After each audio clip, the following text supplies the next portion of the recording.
আজকের এই বৈজ্ঞানিক আলোচনায় সবাইকে স্বাগত।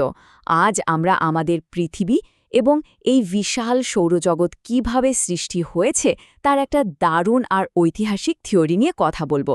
একজন বৈজ্ঞানিক গোয়েন্দা হিসেবে আজ আমরা এই তত্ত্বের অসাধারণ বুদ্ধিমত্তা এবং একই সাথে এর মারাত্মক কিছু ত্রুটি সবকিছুই ধাপে ধাপে উন্মোচন করব।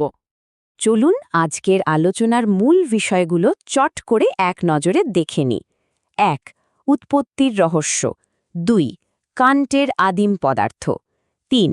ঘূর্ণায়মান গ্যাসীয় নীহারিকা। ৪. গ্রহের জন্ম। ৫. প্রকল্পের ত্রুটিসমূহ। এবং সবশেষে ৬. চূড়ান্ত রায়। আমরা ইমানুয়েল কান্টের ১৭৫৫ সালের বিখ্যাত সৃষ্টির বিবরণ দিয়ে শুরু করব। পর্ব ১. উৎপত্তির রহস্য। আমাদের যাত্রা শুরু হচ্ছে সেই ১৭৫৫ সালে দার্শনিক ইম্যানুয়েল ক্যান্টের একটি অসাধারণ প্রবন্ধ general natural history and theory of the heavens এবং তার একটি অত্যন্ত সাহসী দাবির মাধ্যমে। তার দাবিটা শুনলে অবাক হতে হয়। তিনি বলেছিলেন, আমাকে পদার্থ দাও আর আমি পুরো মহাবিশ্ব সৃষ্টি করে দেখাব। মানে ব্যাপারটা এমন যে মহাবিশ্ব তৈরির মূল ইটপাথরগুলো যদি তার কাছে থাকে তাহলে তিনি শুধুমাত্র ফিজিক্সের বেসিক যান্ত্রিক নিয়মগুলো ব্যবহার করেই পুরো বিশ্বব্রহ্মাণ্ড সৃষ্টির প্রক্রিয়াটা একদম পরিষ্কার করে বুঝিয়ে দিতে পারবেন। পর্ব ২. কান্টের আদিম পদার্থ। আচ্ছা, এই যে প্রাথমিক উপাদানের কথা বলা হচ্ছে, কান্ট আসলে এগুলো বলতে ঠিক কী বুঝিয়েছেন? খুব ইন্টারেস্টিং একটা ব্যাপার হলো, কান্ট মনে করতেন মহাবিশ্বের শুরুতে সবকিছু একেবারে নিস্তব্ধ আর বরফের মতো জমেছিল। এই মহাশূন্য ভর্তি ছিল এক ধরনের আদিম পদার্থ বা প্রাইমোর্ডিয়াল ম্যাটারে। এগুলো ছিল একেবারে শীতল, কঠিন আর পুরোপুরি গতিহীন। আর হ্যাঁ, এই কণাগুলোর উৎপত্তি কিভাবে হলো তার একটা অস্পষ্ট আর অতিপ্রাকৃত কারণ তিনি দাঁড় করিয়েছিলেন। পর্ব ৩. ঘূর্ণায়মান গ্যাসীয় নীহারিকা। এখন একটু ভাবুন, সবকিছু যদি স্থির থাকে তাহলে সেখান থেকে তো আর গ্রহ নক্ষত্র তৈরি হতে পারে না, তাই না? এই জন্যে কান্ট একটা বিশাল মহাজাগতিক চেন রিয়াকশনের কথা ভাবলেন। তার ধারণা অনুযায়ী এই চেন রিয়াকশনটা শুরু হয়েছিল মহাকর্ষীয় টানের মাধ্যমে। হঠাৎ করেই এই টান অ্যাক্টিভ হয়ে যায় আর বরফের মতো জমে থাকা কণাগুলো একে অপরের দিকে তীব্র বেগে ধেয়ে আসতে থাকে। এরপর প্রচণ্ড সংঘর্ষ। আর এই সংঘর্ষ থেকে তৈরি হলো বিপুল ঘর্ষণ এবং ভয়াবহ তাপ। তাপ এতটাই বেশি ছিল যে সেই কঠিন কণাগুলো গলে একেবারে গ্যাসে পরিণত হলো। আর সবশেষে এই উত্তাপ্ত গ্যাসীয় পিণ্ডটা প্রচণ্ড বেগে ঘুরতে শুরু করে একটা বিশাল মেঘ বা নেবিউলা তৈরি করল। পর্ব ৪. গ্রহের জন্ম। এখন সবচেয়ে গুরুত্বপূর্ণ বিষয়টা হলো, এই প্রচণ্ড বেগে ঘুরতে থাকা গ্যাসের মেঘটা কিভাবে আমাদের আজকের এই সুন্দর সৌরজগতে রূপান্তরিত হলো। তো এই গ্যাসীয় নীহারিকাটি সময়ের সাথে সাথে আরও দ্রুত ঘুরতে থাকে। ঘূর্ণন যত বাড়ে, এর মাঝখানের বা নিরক্ষীয় অঞ্চলের দিকে বাইরের দিকে ধাক্কা দেওয়া কেন্দ্রাতিক বল ভেতরের দিকে টানা কেন্দ্রাভিলাষী বলকে পুরোপুরি হারিয়ে দেয়। সোজা কথায়, দুই বলের লড়াইয়ে বাইরের দিকে ধাক্কাটা জিতে যায়।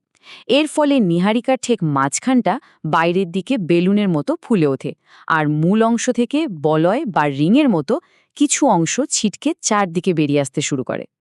আর কান্টের হিসাব অনুযায়ী মহাজাগতিক স্কেলে ঠিক ৯টি বিশাল বলয় বা রিং মূল শরীর থেকে আলাদা হয়ে যায়। ধীরে ধীরে সেগুলো ঠান্ডা হয়ে আমাদের পরিচিত ৯টি গ্রহে পরিণত হয়।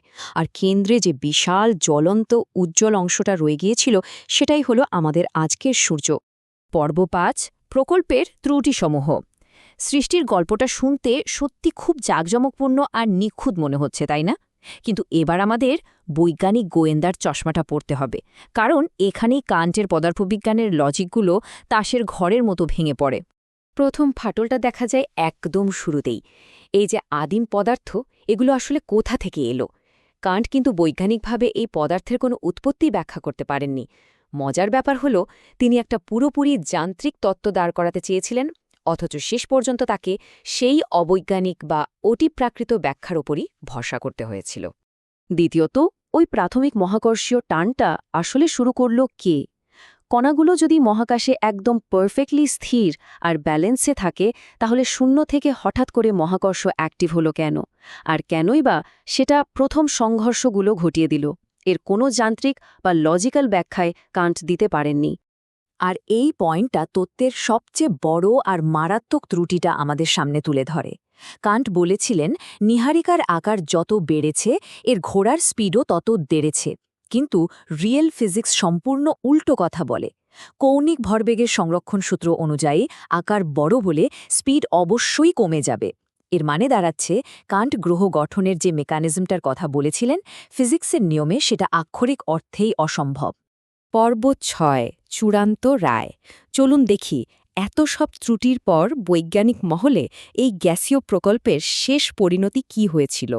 পদার্থবিজ্ঞানের বেসিক নিয়মগুলোর সাথে এত বড় বিরোধ থাকার কারণে স্বাভাবিকভাবেই তত্ত্বটি শেষ পর্যন্ত বাতিল হয়ে যায়। তবে হ্যাঁ, বাতিল হয়ে গেলেও জ্যোতির্বিজ্ঞানের ইতিহাসে এটি একটা বিশাল মাইলফলক, কারণ কান্টই প্রথম নিছক পৌরাণিক গল্পের ওপর নির্ভর না করে যান্ত্রিক প্রক্রিয়ার মাধ্যমে মহাবিশ্বকে ব্যাখ্যা করার এই সাহসী বৈজ্ঞানিক চেষ্টাটা শুরু করেছিলেন। আর এটা শেষে আমাদের খুব দারুণ একটা ভাবনার জায়গায় দাঁড় করিয়ে দেয়। ভেবে দেখুন তো, কোন একটা গল্প শুনতে খুব সুন্দর আর লজিক্যাল লাগছে বলেই কি আমরা যাচাই না করে সেটা বিশ্বাস করে নিই? আসল সত্যিটা জানার জন্য অঙ্কটা মিলিয়ে দেখা বা পেছনের বিজ্ঞানটা যাচাই করা কি সবসময়ই খুব জরুরি নয়?